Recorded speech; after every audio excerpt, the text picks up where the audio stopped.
Very disappointing outcome, to say the least. The third quarter was obviously the biggest problem in the game. Losing 33-13 in the third was the obvious difference in the game. But they got aggressive. We didn't do a good job. We turned it over. We became a little tentative. That can't happen. The last play of the game, that's on me. In that situation, if a play is unsuccessful, it's on the coach. So it's my responsibility. And so, we're very disappointed. We had some opportunities down the stretch. I love the way we fought back to get the lead. And we're one rebound away from winning the game. Duarte had the ball, and somehow it got stripped out of his hands, and they ended up scoring. So very disappointing first game, but we'll look at it, clean some things up, and get ready for Friday. David, do you have anything?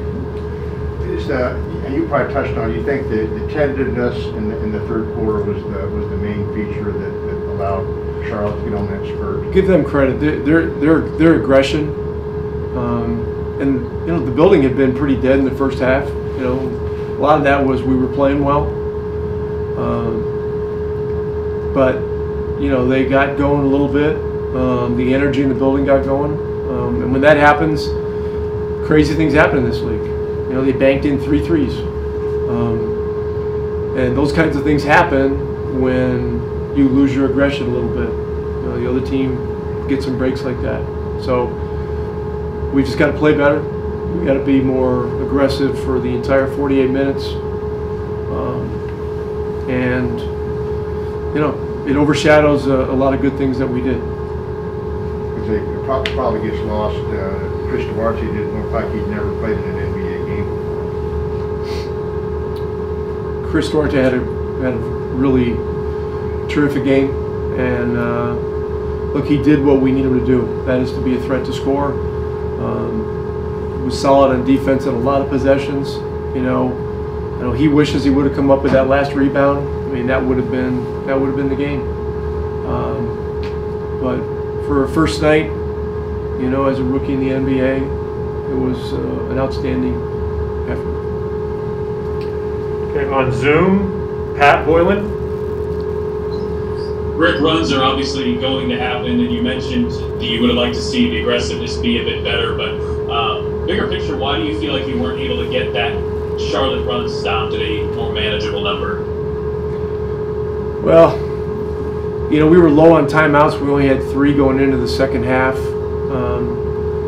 And that was, Torrey Craig made a great loose ball play at the end of the second quarter, and got us a possession, and called timeout in the process. And so, we were already down 1, and that put us down 2 headed into the second half. So, only having really 1 timeout to use in the third, was a factor. But look, we just gotta be able to play through some runs like that. It's just as simple as that. And again, you got to give Charlotte a lot of credit for how they played. And I like the way we fought back and gave ourselves a chance. We were down 10, or maybe even more than that. I think it was 10.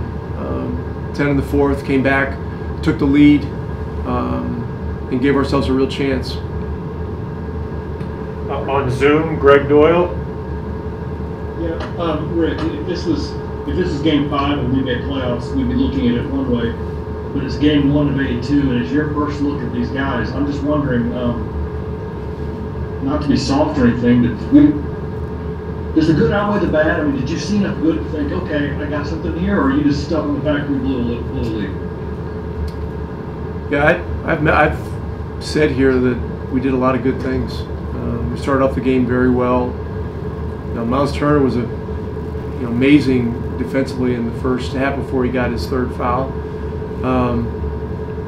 look, we have a good basketball team. We just didn't play well in the third quarter, and that cost us the game tonight. But this is a league that's getting tougher and tougher. Margins for error are very slim, top to bottom. Everybody plays hard, you know, and so you've got to be really on point. And, you know, defensively, you know, we wanted to do a good job in the paint. We gave up 54 points in the paint, which is too many. And so that's something that we've got to get cleaned up for Friday. On Zoom, Darrell Wells. Hey, what's going on, Coach? Quick question for you. After tonight's game, how long do you and your coaching staff sit around, examine what's going on, and then move on to the next opponent? Well, we get on the bus, go to the airport. We'll watch this game, and you know, we'll pull clips that we need to watch tomorrow to get better, to clean things up,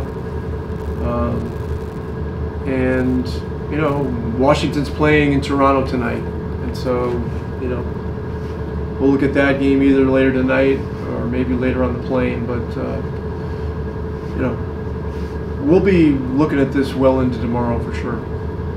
All right, we have two more. The first is from Scott Agnes. Hey Rick, a lot of guys played big minutes tonight, went just 8 deep. Was that your intention going into tonight? Not necessarily. It just happened to go that way. I anticipate playing more guys on Friday. Last one from Pat Boylan. Rick, you listed transition defense specifically a few times as maybe the #1 area you want to improve. How much did that play into Charlotte's comeback tonight, and what specifically are you trying to do to get that area shored up a bit more? Yeah, it was an issue in the first half, even when we had a pretty significant lead. You know, they threw it ahead and just attacked us 2 or 3 times, and it's just it's an awareness thing. It's an area where we're going to have to do better. It's just it's the starting point for defense. You know, as far as defense is concerned. I mean, the other starting point for defense is good offense, good balanced offense, and you know, the first 3 steps you take after a shot goes up to get back are really, really important. And so it's something that we'll look very closely at on the film tonight. Not everybody knows that the third quarter was the difference. Any 1 or 2 things you can identify that kind of led to that reversal? Because you guys almost reversed the reversal. Yeah, you know, turnovers always play a part. I think I had an early turnover, getting sped up, and you know, I think we also missed a lot of shots. We had a lot of open shots. We executed on that end, and just missed shots. You know, so that's sort of stuff you can't control. And then you know, they gained momentum. They started hitting threes. They banked in 3 threes. That's when you know a team really has the momentum on their side, and they were hard to slow down. They got themselves a lead, and in the fourth quarter, we were able to overcome the hump, but just not sustain it. People talked about complementary basketball, but it seems like it's very, you know, it's a very important theme for the Pacers. Like when you play better on one end, it affects the other end enormously. Absolutely. We're a team that feeds off of our defensive presence and energy, and when that's not there offensively, we're not going to be as locked in as well. So I think that's what you saw tonight, especially in the third quarter. We missed shots. It affected our defense and vice versa. So we got to come out on the defensive end, and you know, I thought we had that presence the whole game, other than the third quarter. We just the lapse lasted too long. Pat, go ahead, please. Malcolm, obviously the third quarter was very disappointing. There were also a bunch of bright spots in a game like this. As the team leader, how do you convey these positives and negatives to your locker room, especially when it does ultimately end in a loss? Well, you know, when we got in the locker room, the first thing I said to the guys is, you know, be encouraged. There's a lot of good that came out of tonight. This is the first game of the season. We played 3 really excellent quarters and had, you know, 1 bad quarter in that third quarter. So there's definitely mistakes. There's definitely things to improve upon, and we will correct those mistakes. But let's be encouraged. Let's build on the good and correct the bad. Scott? Malcolm, getting 40 minutes after not practicing the last week, how did you and really others feel with a limited rotation? I feel great. I'm fresh. Carlisle's taking care of us during this training camp. has not been brutal. It's been just enough to get us ready to prepare us, but has not been too much. So I feel good. I think my teammates feel good. It's going to be great to get Karras and TJ and these other guys back, in the lineup on the floor with us, just to give us more bodies, but also, more threats and talent on the floor. And then in terms of having Chris out there, something that is significantly different than last year, will his shooting ability change things for your group? Oh, it's going to be huge. His ability to shoot the ball, his ability to read the game. He's very versatile, and he's very poised and mature for a rookie. So I thought he played terrific tonight. He's going to really help us. He's going to have my vote for Rookie of the Year because he's going to have a great season. Yeah, Malcolm, talking about Chris and that poise, how impressive was it to see a guy play with such confidence like that in his NBA debut? It's incredibly impressive. I didn't play with that much confidence in my debut. And I know I've had conversations with Chris, when you're a lottery pick, there are a lot of expectations. People want you to be great right off the bat, and that's what he's done. So he's going to raise the bar for himself, and he's going to continue to play at this level. Pat? Malcolm, we're talked a little bit about the transition defense and how you guys aren't anywhere near where you want to be in that regard. This can obviously be something that's challenging to change in the middle of a season, but how do you turn around the defense? How do you get that transition defense being where you want it to be? We identify it in film. We talk about it. We let guys know, where they're supposed to be, where they're messing up, the spots that they're not in, and then we go on the floor. We practice it, and then as a team, we got to make up our minds. The players. It's not really a coaching thing. It's more of an effort and communication thing to get back on defense, to talk to each other, and to build on that every game and not have letdowns.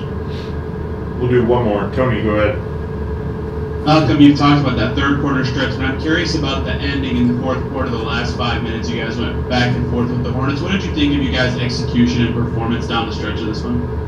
I thought it was great. I thought we executed it, especially on the offensive end. Defensively, they were able to make shots. Gordon Hayward's one of those, all-star players that is going to make tough shots. That's what he does, and he's our closer right now. Him and Rozier. And Rozier not being here, they put the ball in his hands, and he was able to close the game for him, possession after possession. So, offensively, I thought we did an excellent job executing. Defensively, we got to get better.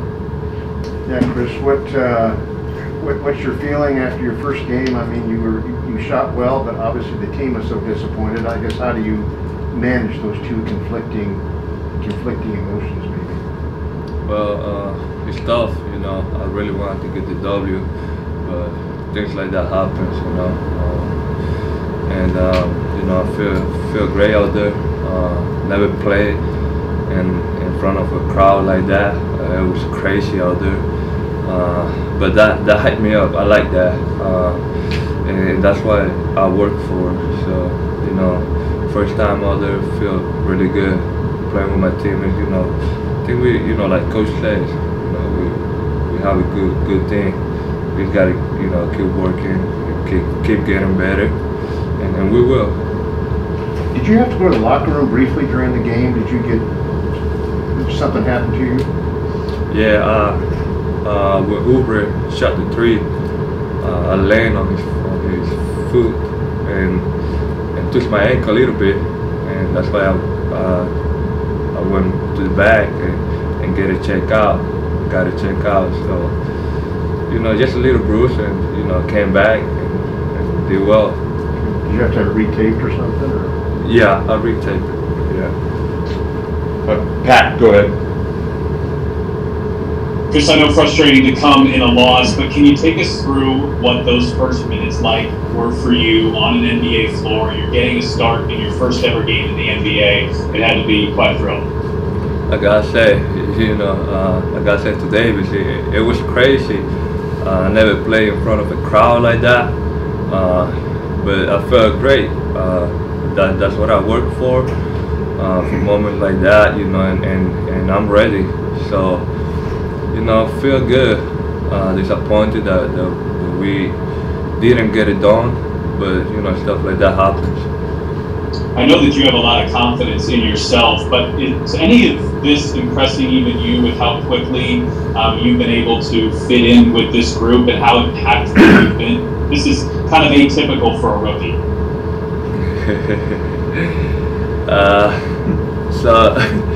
I always, I play around telling some of my teammates that I'm not a rookie, I'm 24 years old, been through a lot, so,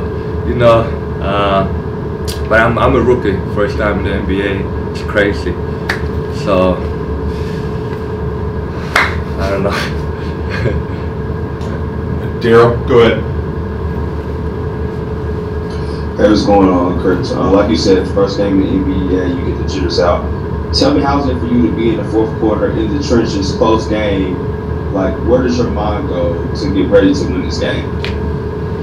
Well, the mentality is just to go out there and play hard. Do whatever the team need me to do. Try to get stops. Moments like that, you gotta get a stop. You gotta play defense and just. I'm trying to gain that trust from my teammates and coaches. So, and they believe in me. So, I thank my teammates and my coaches for believing in me. Was Charlotte applying extra pressure on you in the third quarter during that big run? It didn't look like you got the looks or the touches that made you so effective in the first half. I just feel like we couldn't get stops, and then that led us to rushing and taking quick shots and not really setting up our offense. We didn't move the ball. We were taking quick one-pass shots, and we weren't playing our game. And we just had to get out of that funk. Your offense and defense are complementary, aren't they? Like one seems like depends heavily on the other. Maybe that's always that way in basketball, but if you're with your team, it seems like it's really evident. Yes, especially against this team. They like to run, play fast, transition threes, lobs. So if we're taking quick shots, those are long rebounds, and it's just playing them in their favor, and that really hurt us. Pat, go ahead. Domas, obviously runs are going to happen in the course of a game. What kept you guys from keeping that Charlotte run from being something more manageable to 24-0 and completely swinging the game like it did? I don't know. Obviously we were trying to get stops and at least make a bucket too, and the drought. But one positive is once they made that run, we fought back in the fourth quarter and got the lead. We just didn't have enough to finish and win the game. Scott. But it's not very often you see a rookie able to make the level of impact that he was able to have. How does he change the dynamic? He's the kind of one significant change from last season. He's big, he's big. He's been big all preseason. He's fearless. He goes out there. He knows how to play. He's poised. He's gonna be a problem, and he's great for us. Coach trusts him out there with us. I love playing with him in a two-man game. So the more confident he gets, it's only up from here. Tony? Domas, you were catching the ball really in deep positioning a ton in the first half. That didn't happen as much in the second half. Did the Hornets change something that made that harder for you, or did you guys kind of go away from that a little bit? I feel like maybe we kind of went away from that, just got caught up in the game.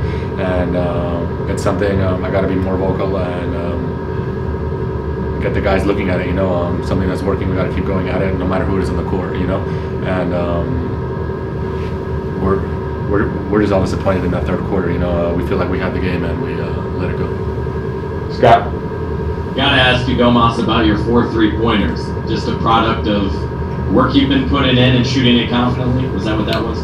Yeah, of course. Every summer that's something I try to improve. This summer it was a big key since we hired Rick. That's all he talked about. He said, "You and Miles gotta work on your three, to make this work." And that's something we really both focused on this year. We'll do one more. Pat, go ahead. When you're in the middle of a season, Domas, sometimes it can be easier to wipe away a result and look forward. When it's the first one of the season and it's a game like this, and you've got a game coming up against Washington in 2 days, is it more challenging to turn the page? And how big of a key is that for you guys as you look forward into the weekend? It definitely hurts, especially the first one, knowing that we had it. we just gave it away. But it's game one, like you said. There's 81 more games left.